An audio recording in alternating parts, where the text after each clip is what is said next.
I think where it really came down to it is I remember being really excited because I think we felt like we were going to be stronger together than apart.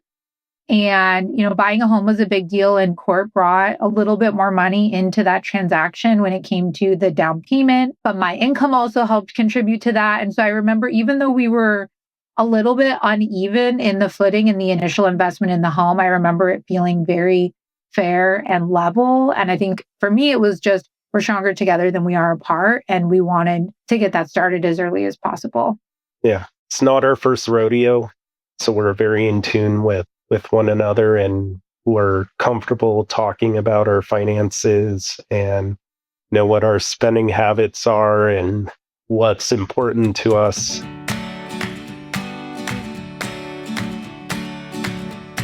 Welcome to Money Dates, the podcast that makes money conversations with your partner feel a little less taboo.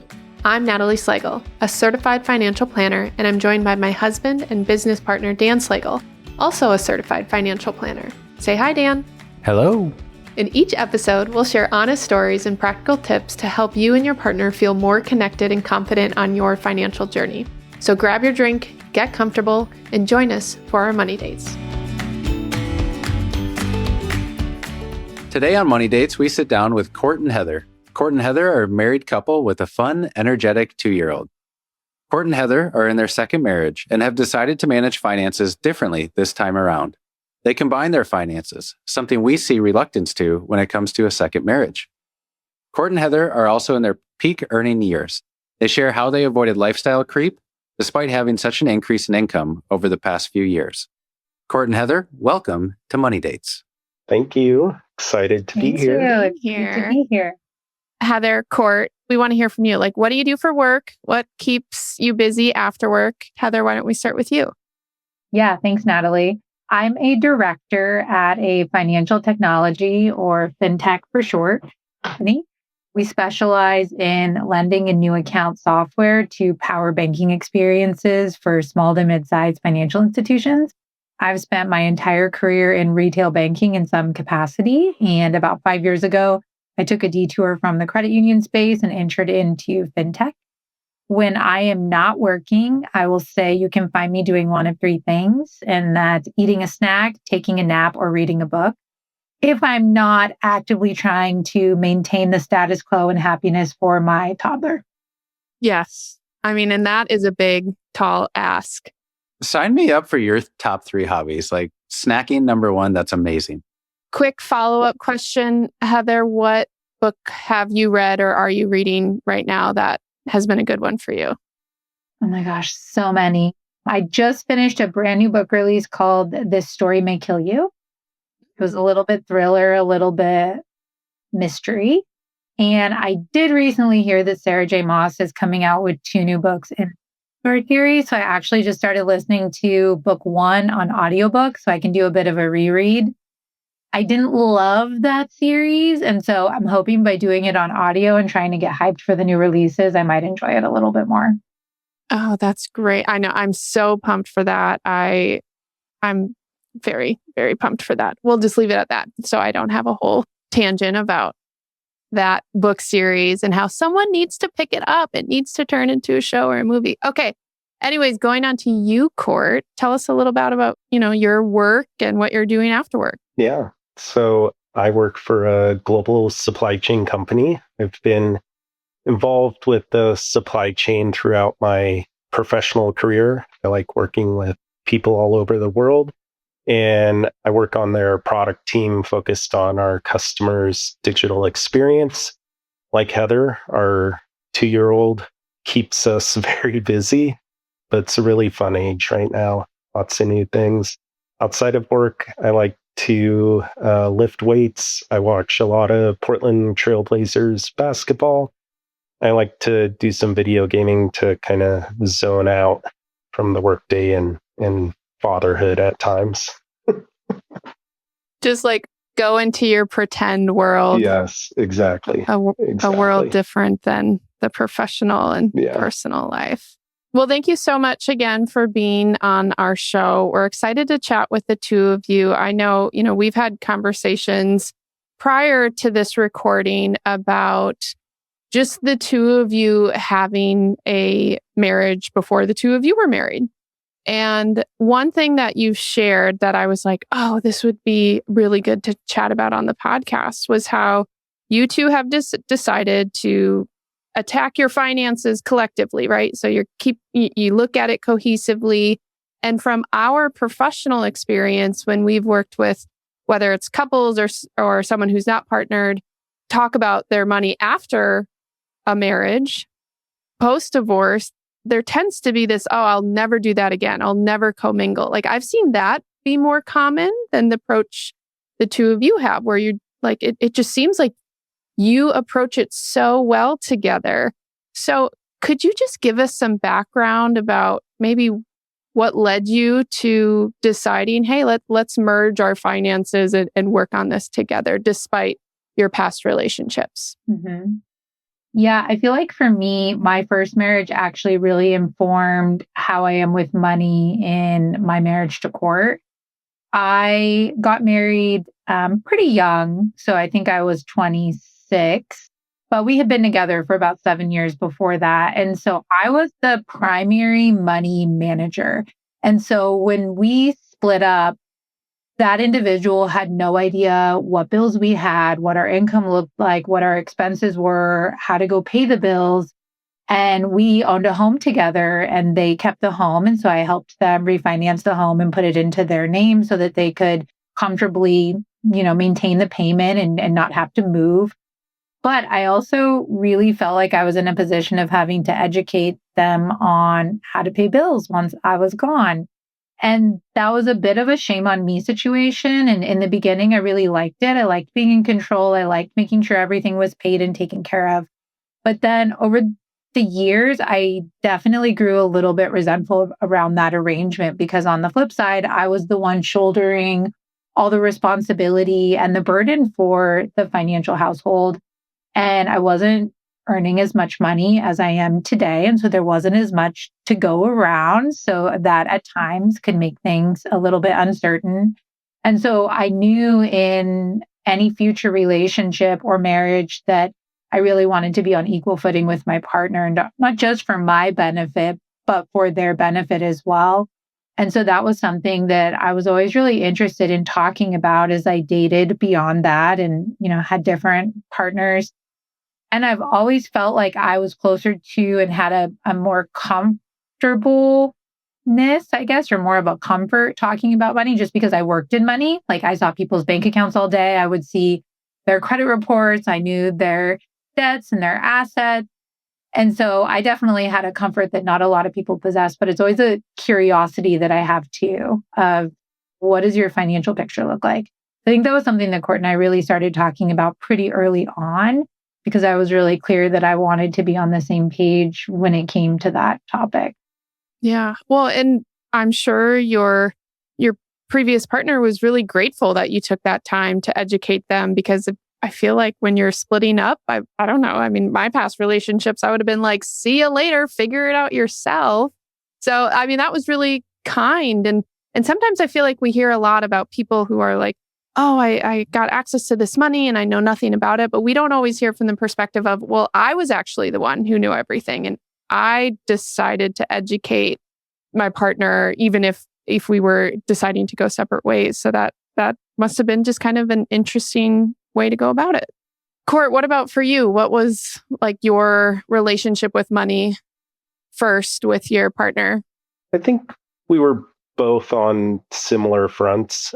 I think I had just more of an interest in the finances and taxes and things like that, but it wasn't this like total lack of awareness or anything like that. I think more so when I met Heather, I was at a point in my life where I was very fixated on budgeting and tracking my expenses, and was an avid user of YNAB, and we still use it today, maybe a fraction of what we did. But I think Heather, did you like meet that energy?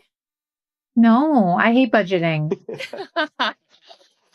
Budgeting brings about for me this like scarcity mindset, and I actively rebel against it. So if you tell me I have no money left in a category, that does not demotivate me from spending. It does the opposite.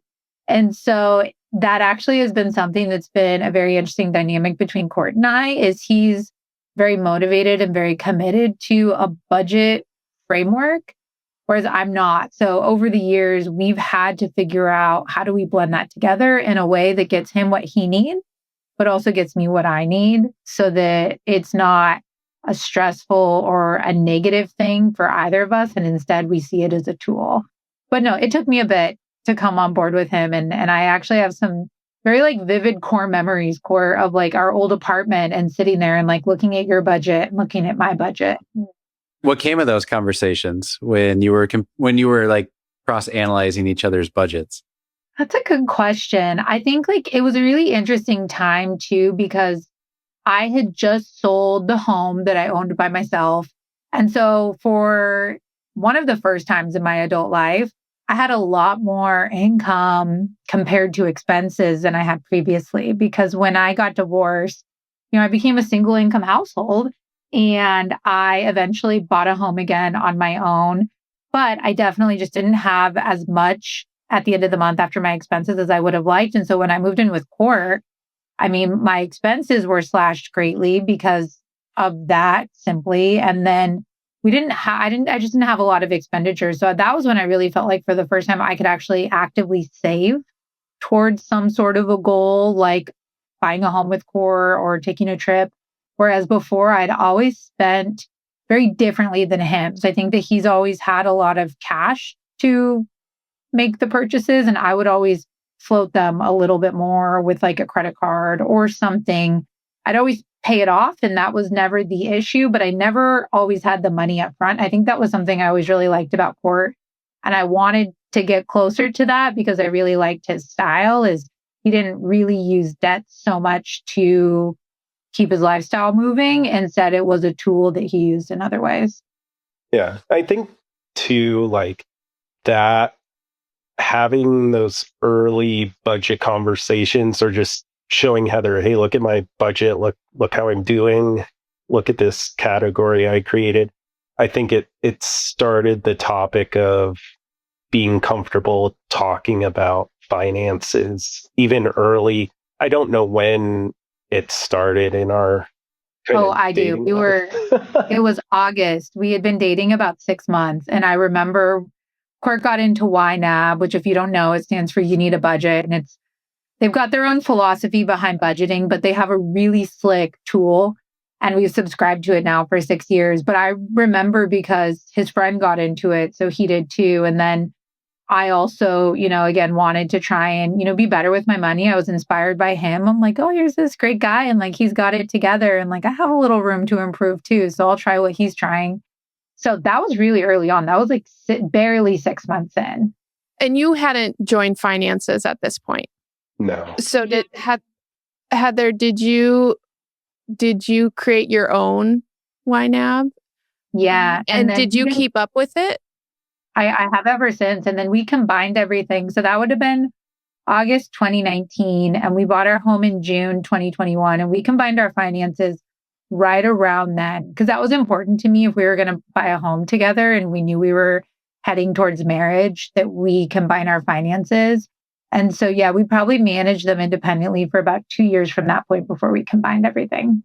So did you combine your finances before you got married? Mm-hmm. Yeah. That's a big decision.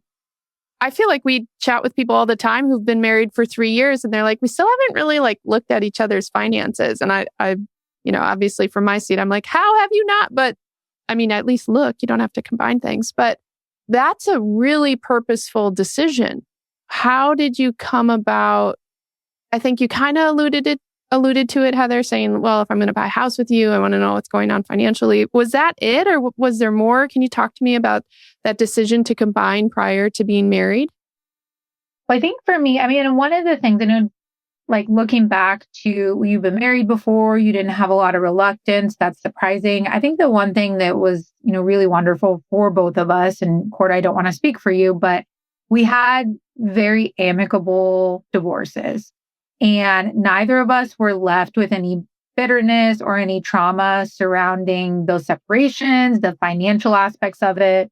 When I got divorced, we were in a position where we had no debt besides the house. It was very easy to split things. Like I mentioned, I helped him refinance the home. I positioned him really well because that was important to me. And so I think that really helped us because we weren't taking a lot of baggage in that area into these relationships. But I think where it really came down to it is I remember being really excited because I think we felt like we were going to be stronger together than apart. And, buying a home was a big deal, and court brought a little bit more money into that transaction when it came to the down payment. But my income also helped contribute to that. And so I remember, even though we were a little bit uneven in the footing in the initial investment in the home, I remember it feeling very fair and level. And I think for me, it was just, we're stronger together than we are apart. And we wanted to get that started as early as possible. Yeah. Yeah. I think it's not our first rodeo. So we're very in tune with one another, and we're comfortable talking about our finances and know what our spending habits are and what's important to us financially. And so, yeah, like Heather said, it felt exciting. It was kind of like, okay, we do this, it'll make the mortgage process easier and all the downstream things. And that's kind of the next step to kind of move us forward from like a relationship standpoint. It felt like, yeah, this will simplify things. We can go down to one budget. We don't have to have multiple budgets. And now we don't have to be like sending money back and forth to each other for stuff. And it seemed more practical. I don't think there was a lot of, at least on my side, there wasn't a lot of emotion behind that decision. It was much more just, this makes sense. This is my partner. We're going to combine our money together. And yeah, it didn't feel like this big hurdle, but it did feel like, hey, we're progressing forward in a meaningful way. It sounds like finances have always been a common interest for the two of you, and maybe made that your relationship even stronger at the get-go. I'm curious, do you feel like if you recall, I know we're talking several years ago, but was there a specific event that led the two of you to be more open and non-judgmental with how you handled your finances? Was there anything that you brought to your relationship where it felt like, hey, I need to be transparent about this. I want to be more upfront about this specific financial item? Are you referring to what I shared with Natalie, Dan? I feel like you're baiting me here. Yeah. I'll share. I do have a scenario that I did think about that I shared with Natalie, and I don't know how much this stands out in Court's memory, and I don't think we've ever talked about it again. So this might be really opening up a can of worms. But before I met Court, I used a 401k loan as a tool to consolidate some debt. I can't even remember what it was for anymore, but I remember it was about $12,500. And I really liked it because the interest rate was very low. It came out of my paycheck. And for me, it was like $125 a paycheck. And I didn't even see it, right? And I thought, well, I'm never going to leave this job. I love where I work. Like, I've grown here. I had worked there, for 10 years. Well, I decided to leave and I decided to move on. Well, when you do that, your 401k loan either needs to be immediately paid back or it was going to be an early disbursement. And I was in a position because we had been budgeting, I had been saving, I had lowered my expenses where I had the cash to pay it off. But it was a good chunk of what I was going to bring to the table to buy a home. And I needed to let Court know. And up until that point, I hadn't let Court know. And primarily it was because I remember we had some sort of conversation on the topic. And wherever that conversation ended resulted in me feeling a little shame about having this loan. And I was like, well, shoot, I don't want to tell him about it now. Plus, he's never going to need to know. Well, he needed to know. And so I remember we took a walk one day and I think it was deep in the pandemic. And I said, listen, there's something I haven't shared with you. I have this 401k loan. I just paid it off so that it's not an issue anymore, but it was about $12,000 of the down payment. And that was really the only thing that I had ever kept from him financially. And it felt like it was a huge burden for me to bear. And again, I thought I would never need to share it. It felt really, really personal. Like I said, there was some shame wrapped up in it. And so that was something that we had to work through. And I know at the time I really worried that it was going to damage like his trust and his faith in me in terms of like the rest of the money stuff. So yeah, I don't know, Cord, if you remember that or what your thoughts were. I mean, honestly, had you not brought it up, I probably wouldn't remember it. If you were to ask. Do you remember the conversation? Do you remember it specifically, Court? Vaguely, I remember it. And I think that's where I know at the time, this is that phrase, I'm not mad, I'm disappointed, but like, I was kind of more like bummed out or kind of annoyed. Yeah, you're such a dad. I know. But like, it didn't like rock me or be like, oh no, what am I getting into? I think it was more of, we all make mistakes as we grow up and we learn things financially, and like Heather already took care of it. And yes, it was some cash, but like we still have plenty of cash to still do what we wanted to do. Had it been, $120K or something like that, that's a very different story, right? The magnitude and the impact it would have on, our first home purchase together. It's just amazing that, Heather, from your perspective going into it, and you mentioned feeling like a sense of shame or guilt around it. And then Court would, as Heather was bringing it up, like, you're like, I vaguely remember that. Yeah. Yeah.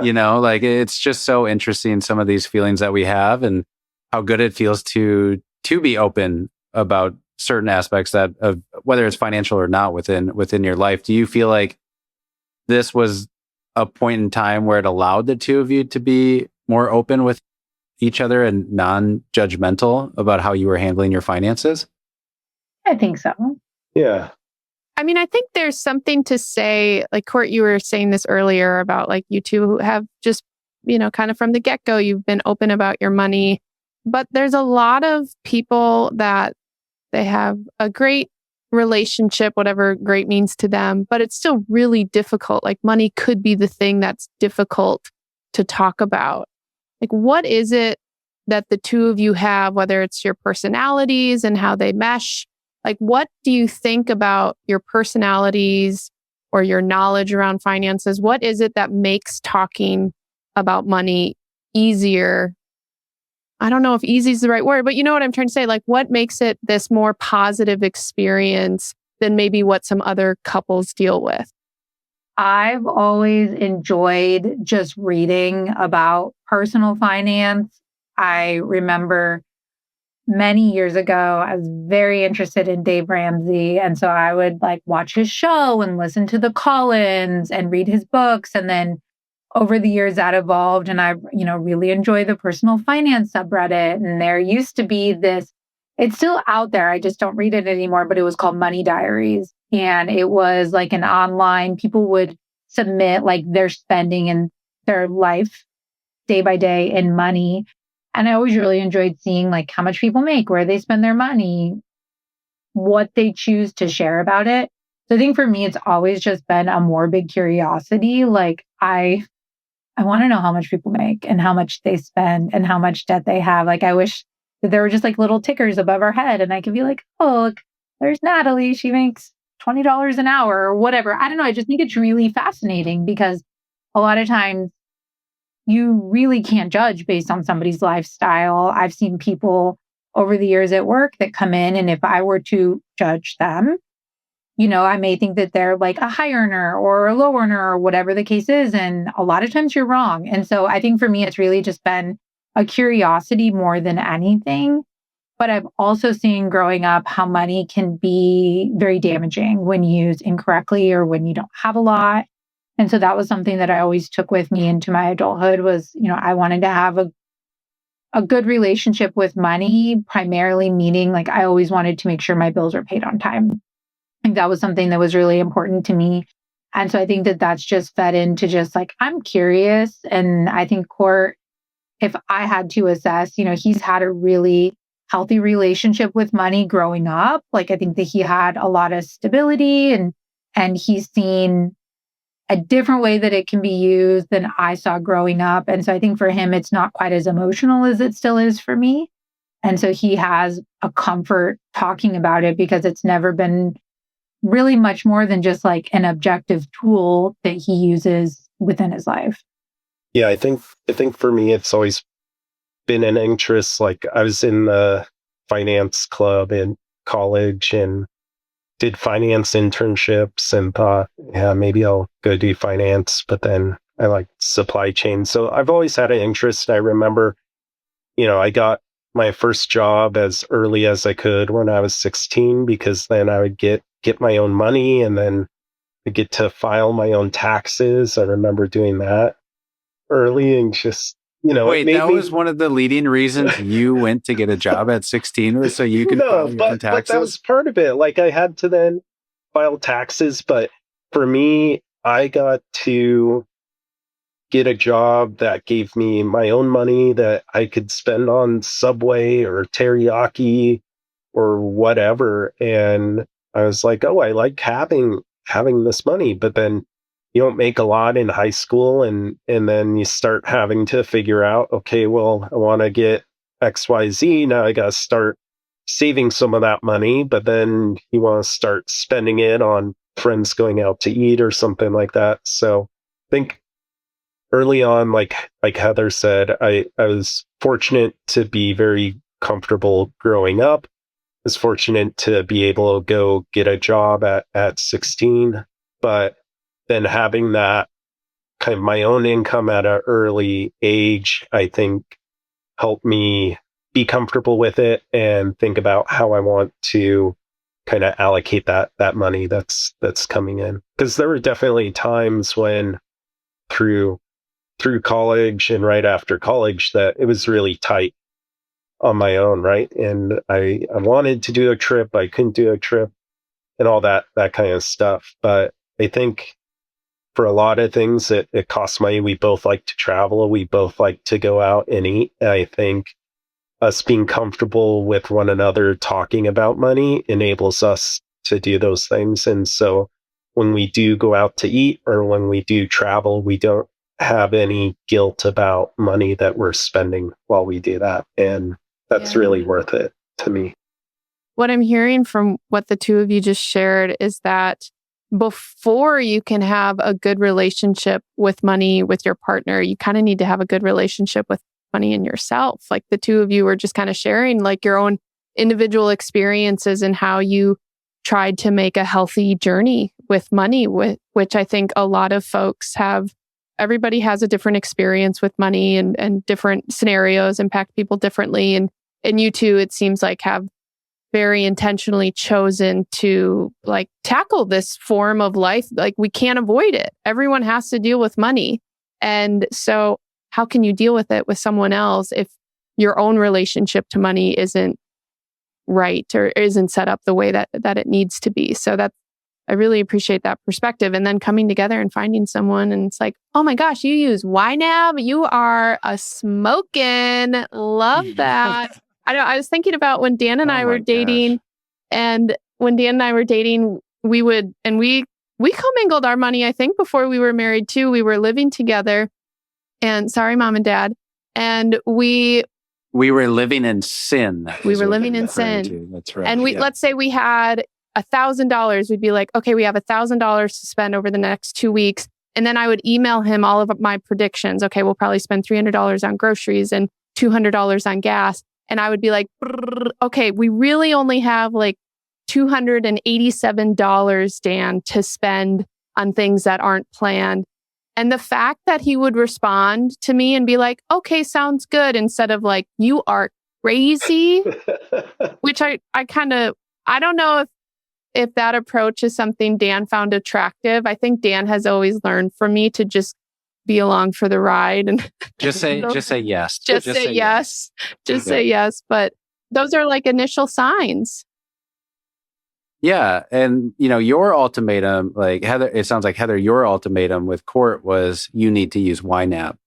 No, that was his ultimatum to me. Yeah, that was Court's. Oh, sorry. Yes, I said that backwards. I mean, not actually, but YNAB or out. Yeah. My ultimatum was how many kids do you want to have? And if my response was less than 6, I was out. Oh, yeah. That was back before I knew how much kids cost, which, by the way, you two have a kid. And one of the things, as we were prepping for this podcast and talking to the two of you about what to talk about, I was like, I'm really impressed that the two of you have had an increase in income, but like you haven't had too much lifestyle creep. And Heather, your comment was, well, it's hard to have lifestyle creep when you have a kid. And like, as your income goes up and then you have daycare.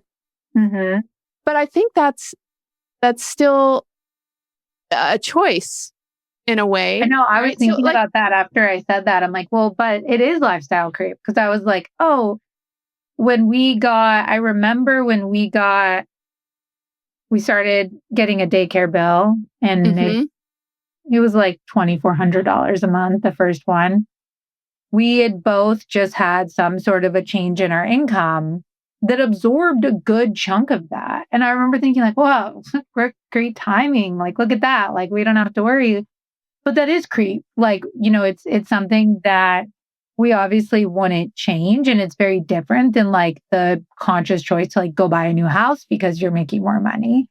But I do think that we've definitely had a little bit of that, but it's not in the overt things. It's not like, oh, look at, they're driving a nice new car, or they got a bigger home, or they're taking all these flashy trips. It's like, we're funding daycare and we're funding her 529 and we're putting money aside for her. And so our lifestyle is certainly adjusted because of that, but in a way that maybe I don't necessarily realize without thinking through it a little bit more.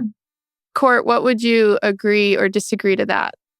Yeah, I think that's pretty on par. Like, I think we're at a point where we are very comfortable. And I feel like we're, in our daily lives, we kind of have what we have. We're not love our house, our cars run.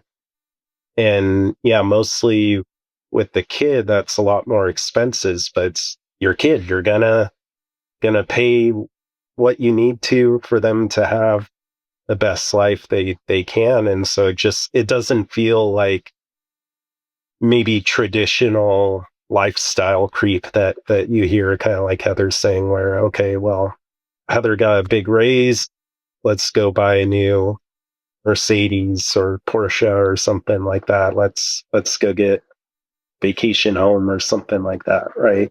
Right.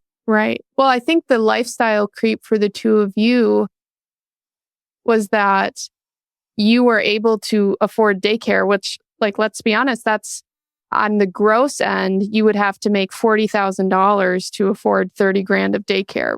So that's a huge amount of income. And I think there's something to say that when you put a child in daycare and maybe you don't see you're also not seeing the huge increase in your living expenses, or, for the two of you, but you're also you two aren't sitting down looking at YNAB and saying, daycare has started, we need to find $2,500 in our budget to cut. Yeah. Because now daycare has started. That's like, what great timing that you're able to send your daughter to daycare, but not having to chop expenses to make up for it. Yeah. And maybe you did. I don't know. Like, you tell me, did you look at your expenses and say, okay, where are we cutting now that daycare has started? I don't think so, but I think the timing was good, and just where we are in our careers and lives. Like, had we had our child when we first started dating, it probably would have been a different conversation for us to look at. Well, and it would have been a different exploration of like, what are our options? Like the place that our daughter goes to school now maybe wouldn't have been an option then, because daycare in our area is very expensive. I don't think we cut anything, but it certainly keeps us in check. And like, it does stop us now from doing things maybe, or buying things or planning things that we otherwise might have, just because it is a large expense. And so I'm certainly looking forward to when she goes to kindergarten and we start to repurpose some of those funds. But it's also a really nice investment, at least for her to see, where she is and where she spends her days and how happy she is and how much she learns. So it's a trade-off. And I think it's something too that we have to continuously confirm is important to us. Like, I am not interested in being a stay-at-home parent. And so that is something that, like, even if the option was presented to me, and you could stay home and not work, I don't really care for that. It doesn't excite me. So it's something that we choose to prioritize and we make it work. And I think that we're in a position where we're still coming out quite a bit ahead. But to your point, Natalie, it's $40K gross a year. And so if circumstances changed, it could be something that we look at differently. But right now, we're really grateful to be in a position where we can afford that and we want to afford that. And there's not another option that's more attractive to us. Yeah. If your daughter was not in the picture, what do you think you would be using that money for? Like saving more. Saving. Boring. Yeah, something boring. Traveling Or more. more travel. I feel Probably like more travel, honestly. Yeah, I feel like our travel we still get out and about, but we'd probably be doing it a little bit more if we didn't have. Yeah. I could see us, like, if I had a work trip somewhere, then paying for Heather to tag along. That kind of stuff. Yeah. Yeah. So it would still go out the door and then maybe some of it saved. Yeah. You've shared that your income has grown quite a bit over the last few years. And it sounds like a lot of it is going to daycare, which is, again, great.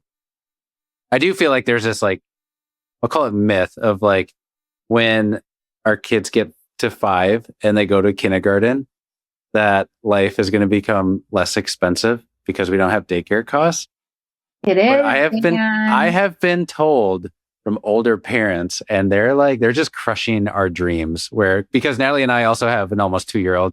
They're just kind of crushing my dream of, like, oh, life's going to be so much less expensive when the kid turns 5. And then it's just like they're in all the activities and, like, the money is going elsewhere. So I don't know if that's true or not. We're just going to have to wait a few more years and we'll report back. So Heather, you shared prior to this podcast that you recently were paid a bonus. I wanted to touch base with the two of you on this topic because I think it's really interesting, because when we asked what you would possibly do with the bonus income, I don't know if you necessarily, like, knew, or you didn't, like, say, like, I want to just send it all to travel. Like, what is it like for the two of you when you have additional income sources come in and you don't necessarily know what to do with the money? Like, how does that feel? It feels very uncomfortable, but, like, I think it takes some of the excitement out of it. Like, this is the first time in my life, I was telling, Dan and Natalie this recently, like, this is the first time I've gotten a bonus and I don't already have a plan for it. Over the years and in my career, anytime I've gotten some sort of a bonus, it's needed to pay off debt. It's needed to pay for a trip. There's some sort of purpose that I've already earmarked it for before I get it. And so this was the first time that I was kind of like, I don't know what am I to do with this? And so we were talking through those options. And I think it's a really nice, like, place of comfort to ask myself that question and ask others that question, like, what do I do with it? But it also starts to feel like, as we're getting older, I'll be 40 next year. We've got to make sure we do the right things with it. And so I feel like there's a lot of responsibility with money that comes our way now that is not necessarily earmarked for a purchase because I want to put it to work for me, because I'm so uncertain about, what the future may hold. And, I'm in technology, and how do advancements in technology influence the need for me and my position? And, like, all of those things are very relevant. And so I think now more than ever, I feel like such a responsibility to use my money in the right way so that it's there for me when I need it. Court, did it give you a sense of feeling uncomfortable? And I know it came from Heather's side, but based on this podcast, you two talk about things together. Like, what was the sensation when it was like, what do we do with this? I think it's a very fortunate place to be in to ask, like, what do we do? And even, like, in the past, like Heather said, when we have had bonuses come in, they were always kind of earmarked for, a house or some sort of project or a car down payment or something's a big trip coming up. But it was a kind of an interesting point of reflection to a degree of we have money. What's important to us right now to do with this money? And it wasn't necessarily an easy question to answer right away. I bet. Because once your needs are met, then it does go to the wants. And then you want those wants to reflect your values and reflect what's important. And like your needs are met. And so then the options start to unravel. And then it almost makes the decision that much harder because, well, all the necessities are taken care of. So now I want to make the responsible decision or the decision that is a good reflection of how we utilize our resources in this family. Well, that's all our questions for the two of you. This has been a really great conversation. I feel like I need one more send-off question. And what I want to know is just like, what are the two of you looking forward to next in your financial journey? Like, what's something that you talked about something that made you uncomfortable. I want to hear something that maybe excites you about the financial decisions the two of you are making. And either one of you can start. I'm really excited for our daughter in like 20 years because I think that we are going to position her to have a lot of freedom and autonomy in choosing what her future looks like. And I'm really proud of that. And I'm very grateful to be able to do that. I think Court and I both come from very different backgrounds, but one of the things that was true for both of us is we started working at a very young age. You know, I got my first job, sorry, Court, but I was 14 working at McDonald's, little old Heather. But even still, I wanted to have my own money. I wanted to be able to make some of my own decisions, even at such a young age. And a lot of that was out of necessity, not necessarily because I was like, this really entrepreneurial young girl. And so I'm really excited for our daughter and what we're doing today and what that's going to mean for her when she's ready to go to college or enter some sort of a career, et cetera, whatever that ends up being for her. So that gets me really excited. I'm really proud of that. And I'm just tickled. That's great. I think for me is we have some fun trips coming up and we've worked hard in the last year to set aside money specifically for some trips. And so it'll be nice as a family and as a couple to go to some places that we've wanted to for some time and just be able to enjoy where we go and with friends. So yeah, I think on that point too, just being in the position we are, being able to spend some of that money on the people around us and the people that we love and family and nieces and nephew and being able to give back in some capacity and enjoy it a little bit. Because I think we've both been working so hard and we don't want to lose sight of the fact we're not doing it because it's our favorite thing to do. We're doing it because it helps us afford a life that brings us an immense amount of joy and pleasure. And so trying to make sure that we're using the money in that way too. And creating memories for all of those around us.